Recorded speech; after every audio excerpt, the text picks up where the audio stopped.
Hello students, in my last video I had completed the portion of consumer products and the subdivision of durability. Let us have a quick view at what the products are classified on the basis of durability, that is three: the durable products, the non-durable ones and the services. So here we are on this part. After completing the revision, we will move to the other part of industrial products. So, on the basis of durability, the first classification is non-durable products that goes normally with the convenience products. But the only difference is here the non-durable products are the one which we consume not only in one use, but or say in few uses. So they have normally the low unit price, they need aggressive marketing strategies, and also the margins, the profit margins that they command are quite low. So here you can have the example of toothpaste, biscuits, glue sticks, body sprays, etc. So quite a few times you can write the examples of convenience products here in the non-durable products also. The second one is durable products, exactly opposite to the non-durable ones. These products are commanding high unit prices and normally are sold at the high profit margins, and consumers normally devote a good time in doing some homework before buying these products. The examples are television, motorcycle, mobile phones, laptops, etc. These products also need aggressive marketing as well as personal selling efforts. And here the after sale services are also important. The last one in the durability classification is services. Services, as we all know, are intangible but can be felt, never can be seen. They are inseparable from its source, that is service provider, and the service consumer. Both have to be present to avail the services, and they cannot be stored. Even the services cannot be standardized or graded because it depends on the service provider. The quality, the type, the feel, the experience that you get, all these things depend on service provider. Now we are here on the industrial product. So let us start to understand the second part of the first P of marketing, that is product. Let me again just to have a bird's eye view. We are here in the 4 P's of marketing. Under that we are studying the first P, product. In product we have two classifications, consumer products and industrial products.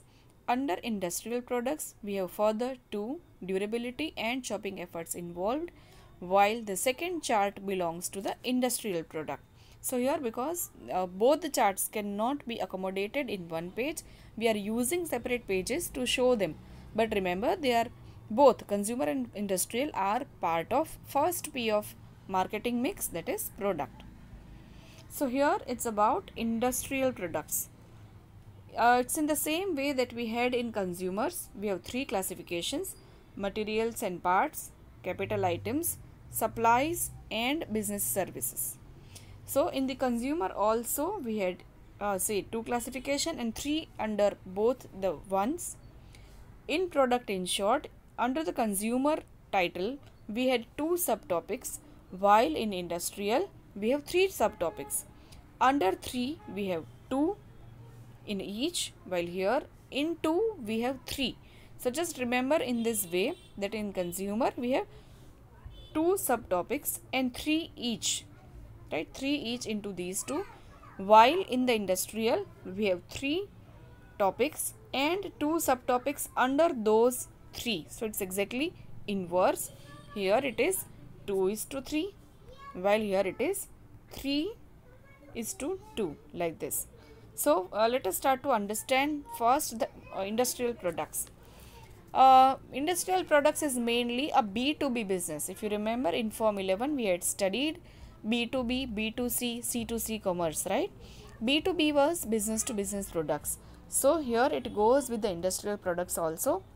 So these products are the ones which are used as inputs for producing other products. So they are meant for business or commercial use only. Few features of these industrial products are given here. Say number of buyers, here the number of buyers are limited. because the buyers would be from the industries or the business firms only.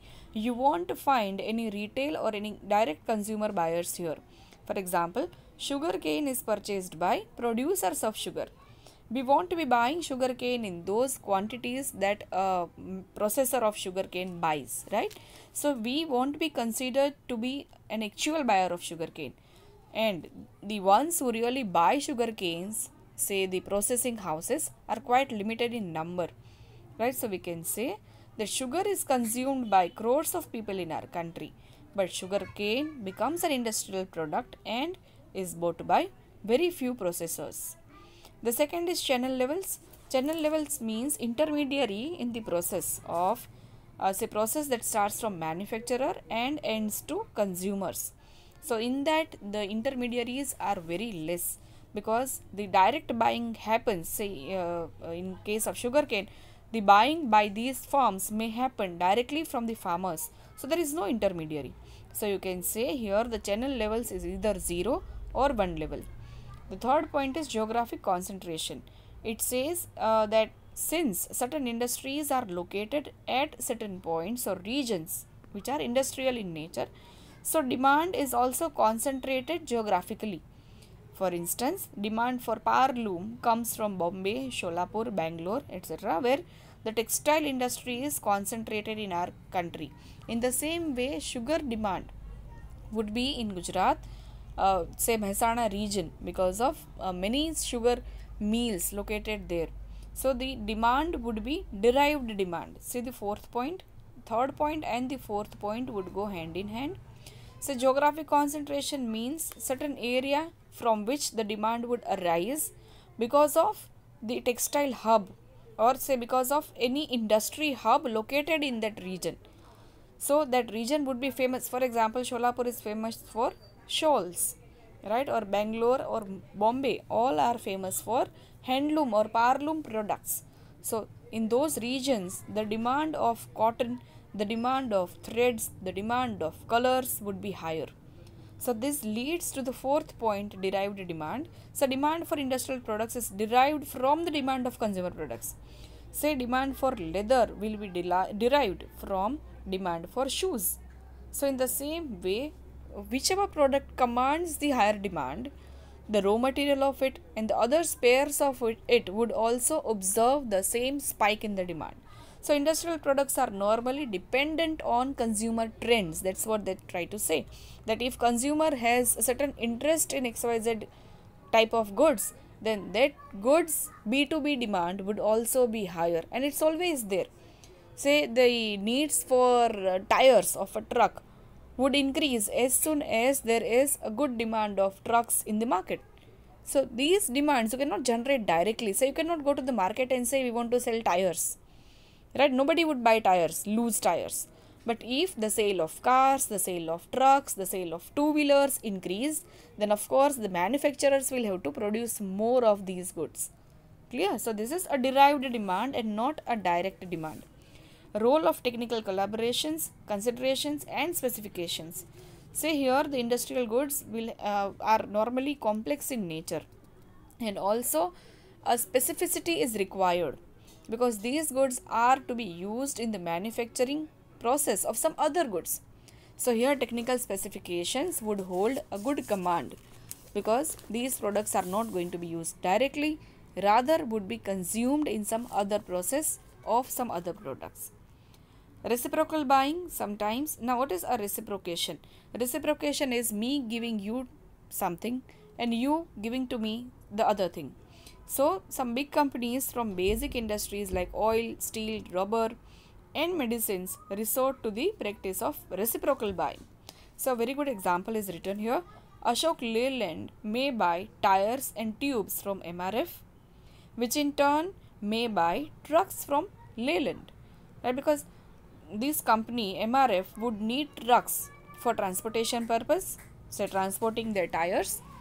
So if it is supplying tires to the Ashok Leyland company, Leyland also needs tires while it produces, it manufactures the trucks. So those trucks can again be bought by MRF because they need some means, some vehicles for transporting the goods. So that is reciprocal buying. We will be buying something from your industry, you will be buying something from our industry, right? Say a lamp manufacturing company lamp of two-wheelers, lamp of auto rickshaw, lamp of cars. These companies would also need a car, say for giving to their employees. So they would supply lamps to the car making firms. In the other hand, the car making firms would supply cars to these lamp manufacturing firms. So that is a reciprocal buying.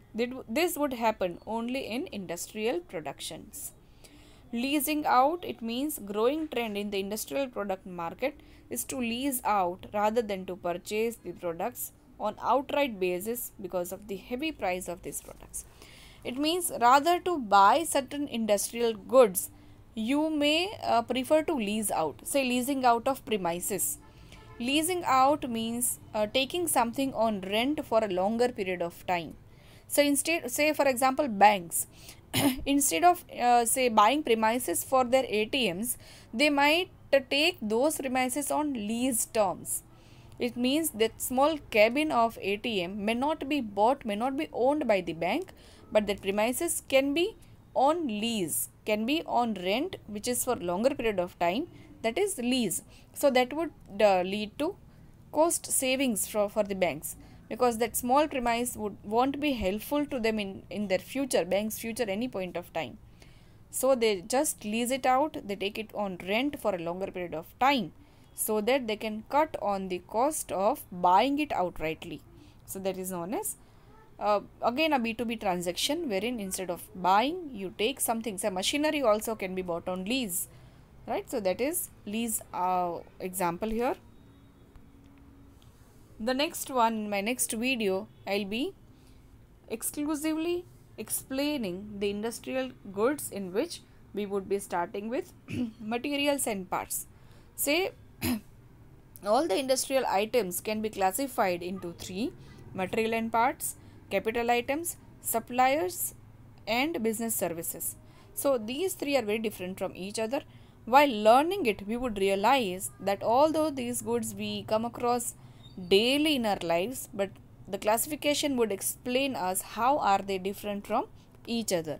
So please wait for a while. I'll be posting my next video soon.